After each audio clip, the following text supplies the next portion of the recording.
Hey, it's Lou here from Click Love Grow, and today I want to talk about those settings on your camera. Now, if you are new to the world of DSLRs and digital photography, you may have noticed that there's a lot of settings on your camera, and you may be thinking, well, what do they all do and what do I need to use them for? So in today's video, I want to talk about the key settings on your DSLR, how to get the most out of them, and which ones you actually need to know and the ones that you don't really need to bother with. So let's jump into today's video.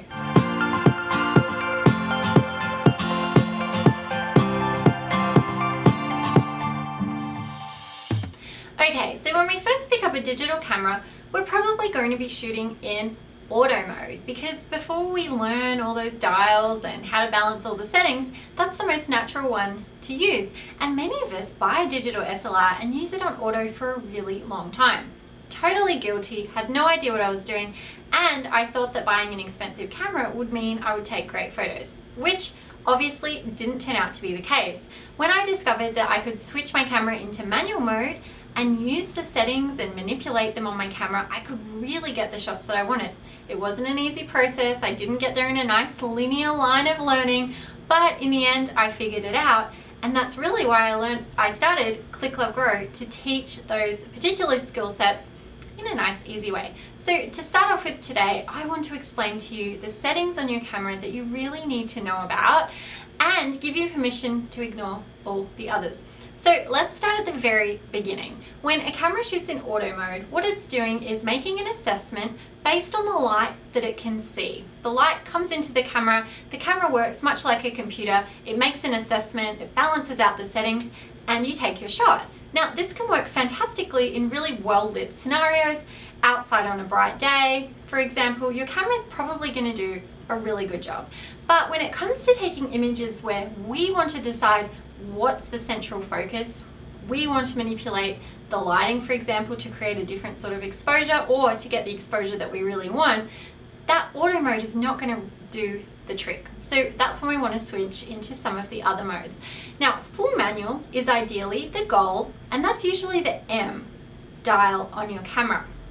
But before you go into M mode, there's a couple of other settings that you might try to use to tiptoe your way in, and they are the aperture priority and the shutter priority. So what is aperture and shutter? Well, when we're learning about photography, the key place to start is understanding the exposure triangle. Now, we have a whole separate post on the exposure triangle. You can grab it at the link included in this blog post, or click through and grab that. So the exposure triangle is the concept that there's three main settings that we can manipulate on our camera to achieve the exposure that we want. The first one is ISO, or our camera's sensitivity to light. At the bare minimum level, the ISO is usually about 1 to 200. Now, we can take this a lot higher, up to 400, 800, 1600, and much, much higher.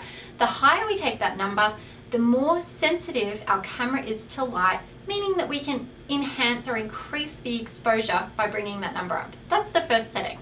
Now, the second one, aperture, is the physical opening in the lens. So if we have an aperture that's very narrow, it's quite small, not a lot of light can come into the camera. Whereas when we open that right up, we're physically letting light in. So this is another way that we can control how much light comes in, and therefore we can create our exposure. Now, the final point in our triangle is the shutter speed. And literally, this is the time that the shutter is opened and closed. So if you can imagine that you have a slow shutter and it's open for a whole second, the amount of light that can come in that full second is quite a lot. And on the other end, a really fast shutter, which is a fraction of a second, say 1/500 or 1,000th of a second is 1/1000. That's a really quick period of time, so only a small amount of light can come in. So these are the three ways that we can control our exposure. Now, when we make one adjustment, we need to adjust the other settings to balance out the exposure. And this is where the concept of the exposure triangle comes from. Now, in full manual mode on your camera, this is where you're balancing all those three elements. And that's what we teach in our enthusiast photography course, how to use those manual settings and get those different results.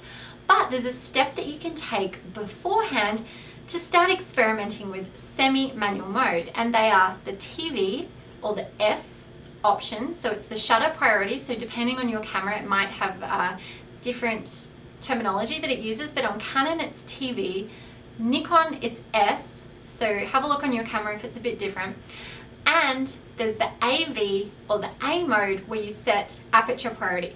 So what does this even mean? Well, we've just talked about the fact that we can balance the different settings. So what the camera is giving us is an option to set one of those settings so that we can dictate that that's the priority. So for example, in shutter priority, TV mode, we might decide that we're taking fast action photos of our kids and we're outside and they're playing sports and we want to capture that motion. So we don't want our shutter to go any lower than 1/500. So we set the camera to 1/500 and the camera balances out the other two settings, which is great. Or potentially we're taking a group photo and we want to have a nice deep depth of field, which the aperture lets us do. And so we'll set our aperture to f10 or f8, and then the camera will balance out the rest of those settings to get the even exposure.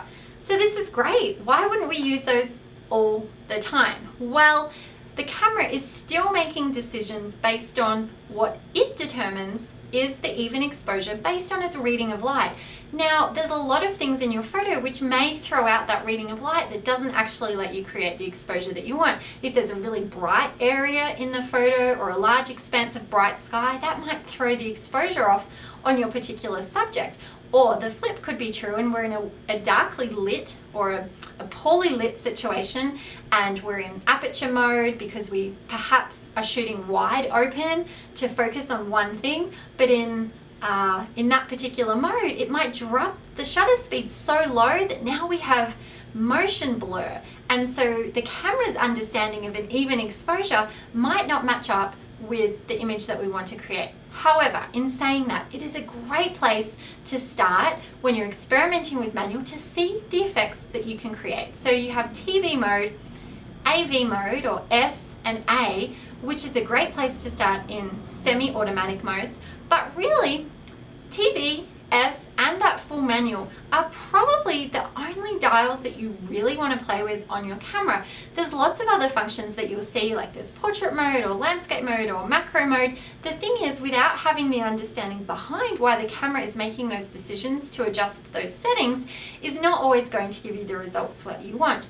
But once you do understand the exposure triangle, understand how those settings work, you can definitely play with those dials, have a look at what the camera's decided, maybe use that then to switch into M mode and tweak it from there to get the photo that you want. So that's an introduction to what the settings are on your camera and what they're actually telling you. An introduction to the exposure triangle, and of course, if you want to learn more and really dive into your camera and understanding how it works, potentially you'll love our enthusiast. So if you want to dive in and find out more about what your camera can do and how to get the most from it and really get that understanding of how to use manual mode confidently in knowing when to determine which settings to use to get the results that you want, then you're going to love our enthusiast photography course. It'll be starting again very, very soon. You can pop your name on the wait list to get all the information about when it opens. And until then, you'll also be sent some resources to help you start to dive in and start taking those photos that you love. So as always, have fun with your photography.